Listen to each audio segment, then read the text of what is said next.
It is your Classic Metal Show right here on theclassicmetalshow.com. That's brand new stuff from Uriah Heep. That is the title track. That's called Outsider. And on the line right now, we've got a guy that used to be an outsider to Uriah Heep, but now is inside the band, Mr. Dave Rimmer. Dave, how are you, man?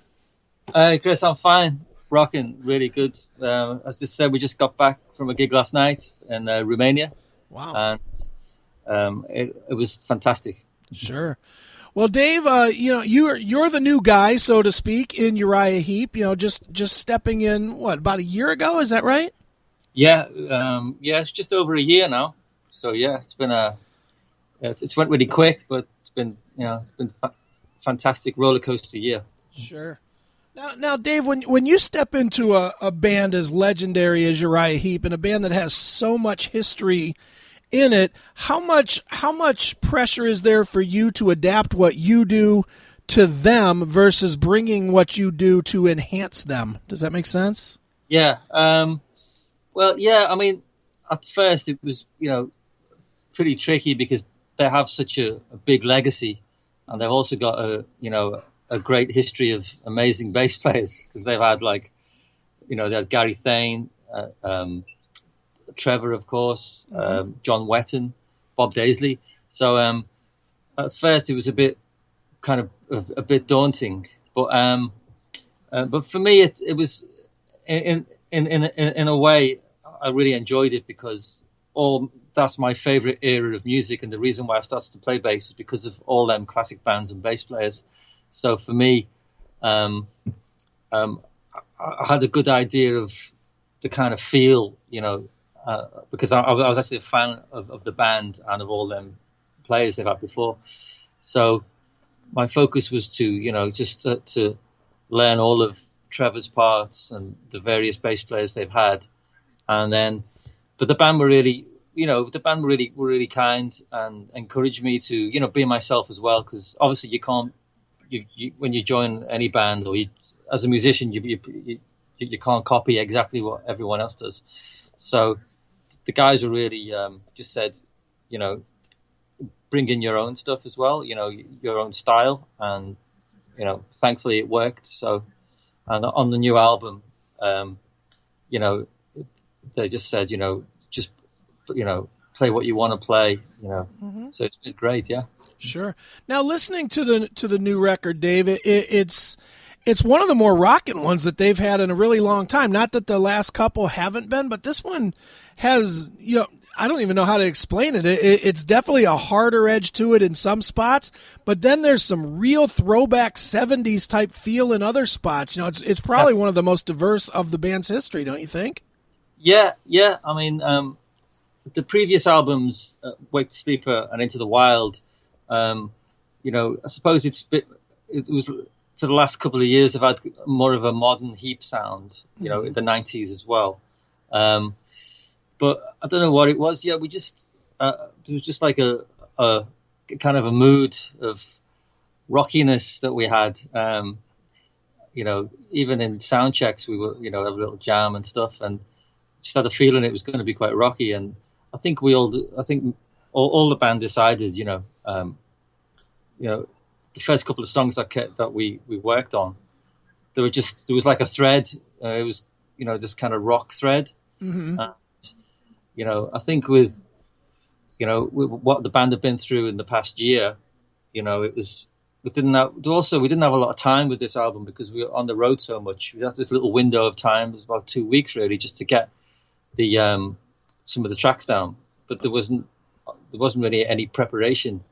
So there was real energy, and enthusiasm to, just to work hard and get the tracks down. So sure. Yeah, it's kind of but we're all really pleased the way it's come out because it has a lot of energy, Excellent. Now, I personally am a big fan of Mick Box. I just think that he is one of the single most underrated guitar players in rock guitar music, throughout history. And the reason I say that is, as a Uriah Heep fan, Yeah. There are different waves of creativity musically in the band. There's the 70s sound, which was one sound. The 80s sound, you might not even know that it's the same band in a lot of respects, musically. And now, even now today, he's doing a lot of different things that he still had not done previously. For you working with a guy like Mick, do you see that, or is it just so natural for him that that's just the way he writes or records? Yeah, it's just the way like Mick and Phil, would come up with the ideas, and it's just that Heap kind of template they have. It's like Laura melody, and then with this album there was the melody and the rock angle, which just appeared. We just that's just the energy was there with the band, and as I was saying before, there's a few tracks that kind of hark back to the 70s, because I think they have their own style. So occasionally, it'll just pop up these vocal harmonies, and we put the vocal harmonies there, and it was really quick and mixed. I think Mick's guitar solos and his playing on this album is amazing. Like on the track Outsider, he's like shredding, it's fantastic. I haven't heard him, on the previous albums. He hasn't played that fast and with so much aggression and style. So for me it's great, because sometimes I'm playing on stage or I'm in the studio and I'm playing along, and then I look over and there's Mick Box, and I'm back in Mick's box. It's kind of like a dream, really. Right, sure, definitely is. Now, as a bass player, no secret, the rhythm section always builds its own little chemistry together. As the new guy, how long did it take before you and Russell felt good, as a team, in the studio? Oh well, it was just completely. I mean, sometimes you just meet someone and you play with someone and you don't even think about it. And that's what happened with me with Russell, because I'd actually played with Russell before Heap. That's what I've done a couple of things with Russell when he was in Heap, just outside of Heap, and I played bass with him. But I remember the first time I ever played with him, as soon as we just locked, we just looked at each other, and it was like, there was just this energy there, and he's such an amazing drummer. He's so solid, and as a bass player, you don't ever really have any choice with him, because as soon as he starts playing, it's like his groove grabs you by the throat, So, so it was really easy for me to lock in with Russell. As I say, the first time I ever played with Heap, when I auditioned for the band, it was, I was nervous and everything, but I just thought to myself, okay, I'm just going to play with Russell, because I knew how to play with Russell. Right.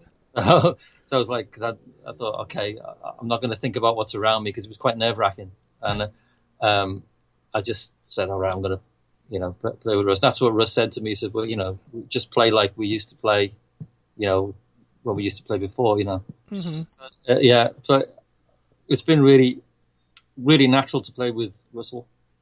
And in the studio as well, it was really simple. It was good because we did all the backing tracks live. Mm-hmm. So each track you hear on the album, you hear the drums and the bass, but I was sitting right next to him live. Okay. So all the tracks were done live. So we were all in the same room. We did rhythm guitar, bass, and drums all at the same time. So in that way, I think it's got that feel on the album, because a lot of the stuff you hear on the album is only the first or second takes, because Mike as well, the producer, Mike Paxman, he wanted to keep a fresh vibe to each take. Mm-hmm. So you can really hear that on the album, and there's been some good comments, all the so far we've had some great reviews, and they've mentioned the rhythm section really locks in.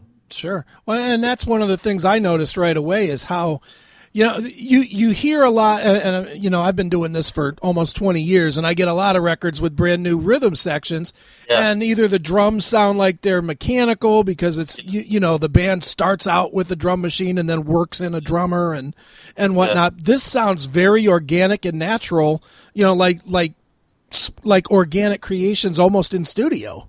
Yeah, yeah, because that's exactly. But you're right, because that's what it was. As I say, there wasn't a lot of preparation. There was no preparation really before. We didn't do any rehearsals, or we were on the road. So we were just straight in, and we would basically wake up in the morning. We would go in and start to work up, the idea, the song for the day. Mm-hmm. Try and do 2 songs a day, but normally it was just one. Okay. So and then we literally would just start playing, get the ideas together, and then we'd lay down the backing track in the early afternoon, and then they would carry on through, right through the day. So, as I say, but playing with Russell, as soon as he starts playing, Russell, he has this kind of energy he has, and he's very easy to play with. He's also quite tough on your hands because he hits the drum so hard that you end up hitting the strings harder. So you end up more you go through bass strings quicker, and your calluses on your fingers kind of break quicker than more normal drummers. Right. Normal bass players. Sure. Yeah. Well, I'll tell you what, Dave, let me just kind of ask you a little bit about the audition process for the band. And this is just strictly as a fan, but let's be honest, there's a million musicians out there, but there's really a handful of guys that ever get the chance to audition with a big name band, and B, actually get the gig. So if you would kind of walk us through this a little bit, how do you find out about the gig, and, what was the audition like, and did they tell you right away that you had the gig, or did you have to go home and wait and wonder, or what?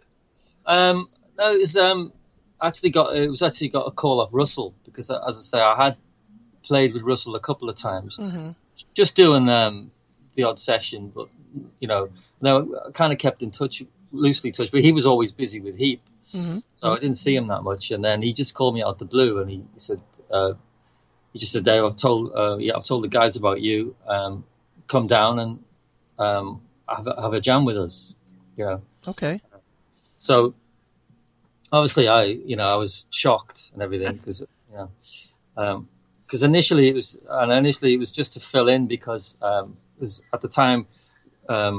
Trevor was in hospital, and he was due to come back, so it was like a fill-in. So I was fine, it was great, So I thought no problem. I went down there, and it was very nerve-wracking. But I actually learned the songs as quick as I could because I had about a week. So I learned that he sent me a set list, so I learned the set list as best I could, but it was on headphones kind of thing. Right. So I went down there, and it's kind of funny because we play in this small, like Heap small rehearsal studio, and we played about 3 songs. But as soon as we kicked off, I felt it felt good. Then after about 3 songs, the amplifier I was using kind of blew up. Wow. I don't know. It was just smoke came out. It was like, oh, here we go. So. But I had a good feeling because I thought I did okay, Mm-hmm. And then the guys just said, okay, we're just going to go outside and we're going to find you a new amplifier. So the tech came in to look for an amplifier for me to replace the one that blew up.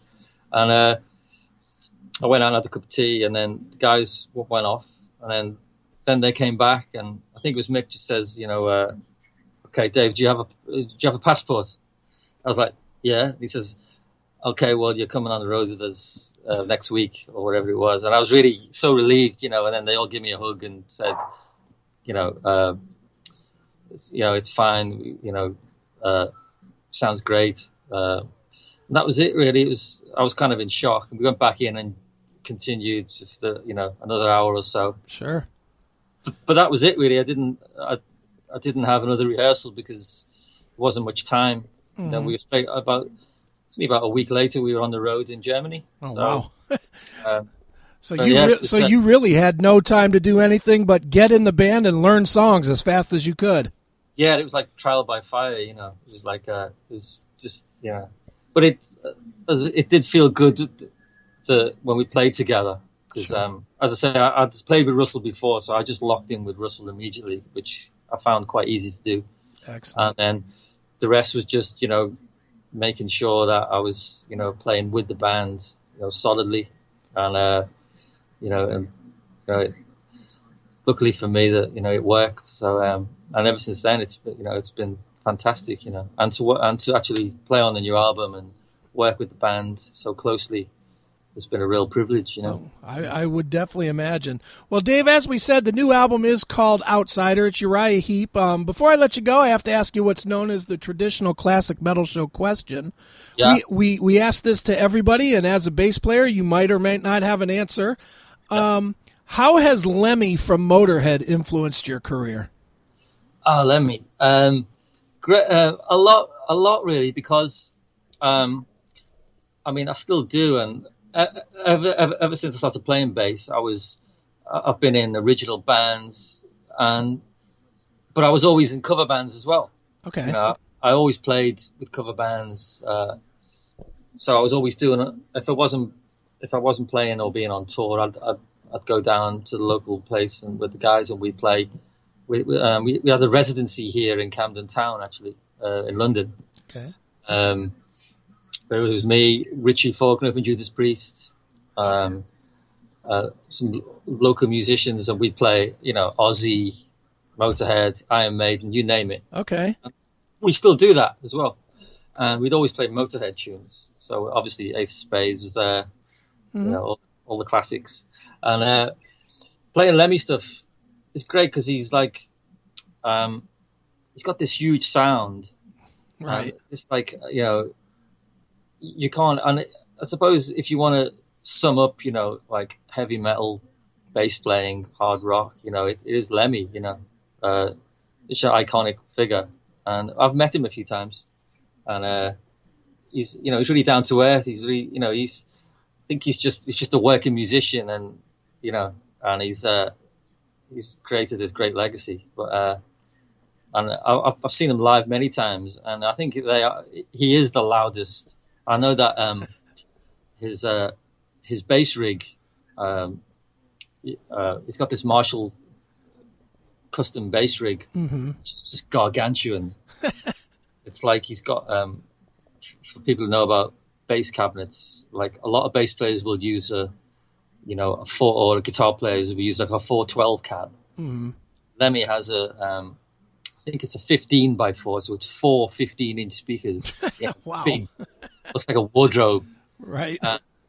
You can't buy that shit. You have to get it specially made, and so that's Lemmy's amazing. I also like the fact that his amp is called Murder One.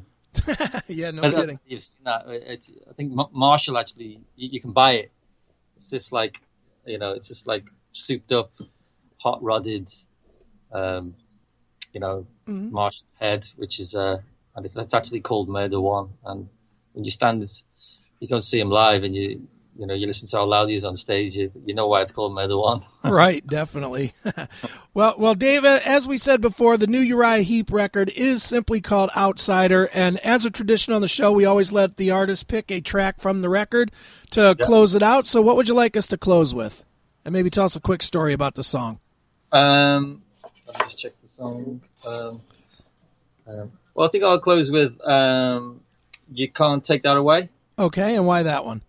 Well, it's got a lot of classic kind of Heep-isms in it. It's got that kind of shuffle, like the Heep shuffle with the drums. It's got a cool guitar solo.